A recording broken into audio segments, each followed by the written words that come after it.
Bonjour, bon après-midi, bon début de semaine. Le ministre de l'Économie, Pierre Fitzgibbon, digère mal l'opposition que suscite le projet de méga-usine de Northvolt en Montérégie.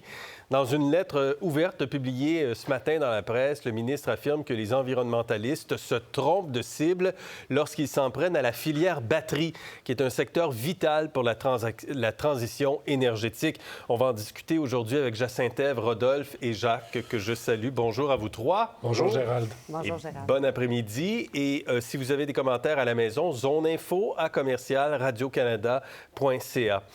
Pierre Fitzgibbon critique aussi les journalistes et les chroniqueurs qui questionnent l'action du gouvernement sur le sujet. Il écrit ce matin « Certains militants et certains journalistes tout aussi militants sont beaucoup plus bruyants que la majorité silencieuse qui appuie ces projets. Ils entretiennent une méfiance malsaine, dit-il. » Pierre Fitzgibbon a-t-il raison? Jacques, est-ce que vous comprenez là où il veut en venir? Non, M. Fitzgibbon n'a pas raison. Heureusement, on n'est pas en Russie, donc il existe de l'opposition politique, il existe la vérificatrice générale, puis il existe aussi les médias, les journalistes qui font un excellent travail.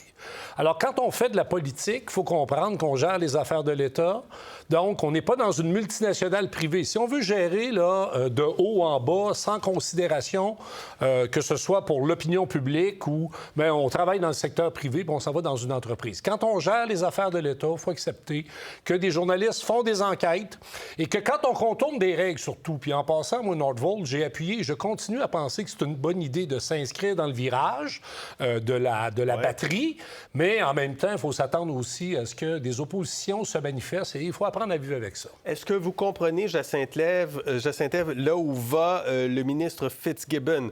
Parce que pour lui, c'est important, la filière batterie. Il faut prendre conscience de cette importance-là. Et donc, ça l'énerve, là, clairement, là, qu'il y ait de l'opposition des environnementalistes, mais qu'il y ait également des enquêtes journalistiques. Oui, bien, le ministre est très préoccupé avec l'idée de créer de la richesse au Québec. Et pour lui, la création de richesse passe notamment par l'investissement dans une industrie comme la filière batterie.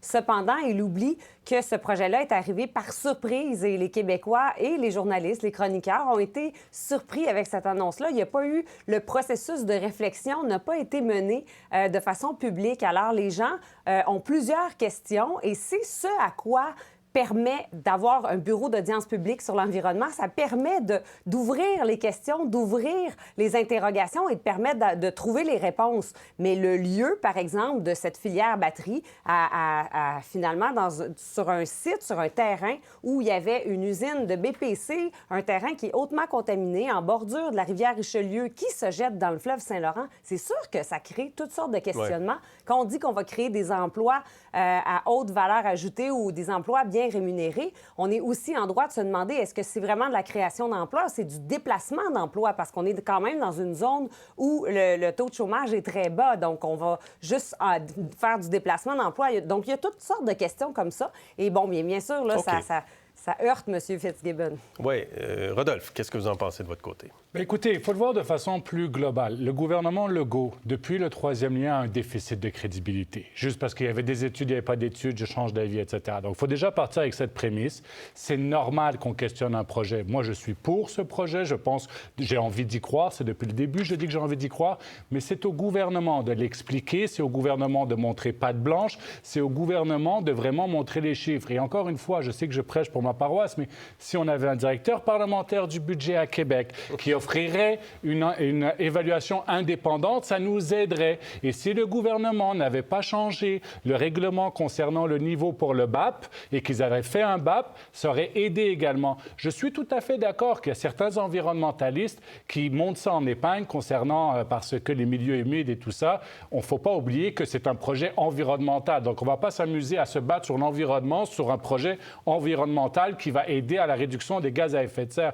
Mais je pense que le ministre Fitzgibbon a fait une erreur de communication en ciblant les médias. C'est tout à fait normal que les médias font leur travail. C'est ça le contre-pouvoir ou le troisième pouvoir, le quatrième pouvoir d'une certaine façon. Le ministre va plus loin aussi, Rodolphe, Jacques et Jacinthe Ève, en disant que de réaliser des projets, puis il l'écrit noir sur blanc, au Québec est plus complexe, plus long et plus coûteux que presque partout ailleurs dans le monde. Et quelle réputation ça donne au Québec Jacques, il s'inquiète de ça, de la réputation de cette entreprise-là qui se pose des questions, qui est débarquée ici, qui a bonne réputation quand même, Nordvolt.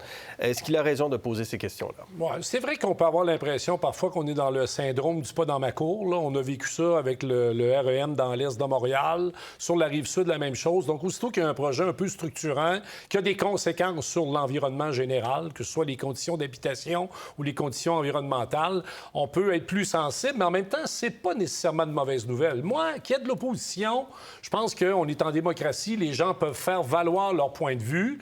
Évidemment, après avoir passé à côté du BAP, là, on vient, et surtout qu'on comprend qu'il y a eu quand même des rencontres de fait juste avant une modification au règlement, là, ça crée la suspicion, le doute, et là, les gens disent, wow, un instant, là, on est capable, comme société, de faire un débat intelligent autour d'un enjeu comme celui-là. Il ne faudrait pas qu'on fasse en catimini ce qu'une démocratie exige, c'est-à-dire que ça se fasse de façon ouverte et visière levée. Oui, et juste aussi le fait que, par exemple, Nordvolt a fait une conférence de presse, je pense, un week-end, et n'a pas convié tous les journalistes, tout l'a fait à la dernière minute, des choses comme ça, c'est pas des éléments qui aident. Vous savez, moi, à l'époque du gouvernement Harper, on a fait l'accord de libre-échange Canada-Europe. Vous savez, le nombre de réunions qu'on a fait, puis oui, il y avait de l'opposition, mais on briefait, on faisait des séances techniques, on essayait de montrer les bienfaits du projet pour que tout le monde embarque, pour que quand la signature allait avoir lieu, les gens se disent, OK, c'est un bon projet, ou en tout cas, on a fait nos devoirs. Le gouvernement Harper avait une très belle relation avec les journalistes, n'est-ce pas? On a fait, écoutez, je peux vous dire le nombre de briefings que personnellement j'ai fait sur le libre-échange. Vous aviez une bonne relation. Moi, réputation. j'avais une bonne réputation, Ben, pour faire blague à part. Mais c'est vrai que le gouvernement a une responsabilité de faire des briefings techniques. L'entreprise a une responsabilité de faire des briefings techniques avec les journalistes. Et s'ils ne le font pas, c'est sûr qu'ils ne peuvent pas se plaindre d'avoir mauvaise presse. OK, je vous amène sur le point de presse de M. Legault hier. Par un beau dimanche ensoleillé d'hiver, le premier ministre, flanqué de Sonia Lebel et de Bernard Drinville, a rencontré la presse pour faire le point sur les hausses de salaire dans le secteur public en éducation. Donc, il a expliqué combien c'était bon pour le secteur de l'éducation, les enseignants et l'avenir du Québec. Mais il a précisé également que le déficit budgétaire, les déficits seraient plus élevés. On l'écoute. On se retrouve avec un budget qui est largement déficitaire, beaucoup plus déficitaire qu'il l'était avant ces négociations-là, entre autres à cause du choix qu'on fait d'investir dans les services publics. Entre autres, en raison du choix qu'on fait d'investir dans le secteur public et donc d'octroyer les hausses de salaire qu'on octroie. Est-ce que, Jacinta, vous entendez que les déficits supplémentaires des prochaines années, on les fait porter aux travailleurs, aux travailleuses du secteur public? Oui, tout à fait. Donc, en mentionnant particulièrement ce volet des dépenses du gouvernement, on met la lumière sur cette hausse du budget associée à ça, alors qu'on ne mentionne pas qu'on va investir, par exemple, dans le toit du nouveau stade ou qu'on donne des milliards à l'entreprise Nordvolt dont on vient de parler précédemment. Qu'on baisse les impôts aussi, je le rappelle. Tout ça à aussi, fait. il y a un coût à baisser les impôts. Exactement. Donc, de nommer ça, ça se joue peut-être dans une négociation toujours en cours avec la FIC. C'est peut-être une façon d'avoir mainmise un peu sur ces négociations-là, mais c'est, encore une fois, il ne va pas aller chercher l'opinion populaire en pointant du doigt ce volet de dépenses-là. Oui, Jacques. Bien, le problème, c'est qu'on dirait que M. Legault est encore dans la bataille de l'opinion publique. Désolé, il l'a perdu l'automne dernier sur la question des négociations du secteur public. Il l'a perdu, cette bataille-là. Donc là, il revient à la charge. Effectivement, on va se priver avec les baisses d'impôts d'1,8 milliard par année. Jamais il nous a parlé de l'impact que ça avait sur le déficit du Québec. Nordvolt, Jacinta a entièrement raison. On va mettre des milliards là-dedans.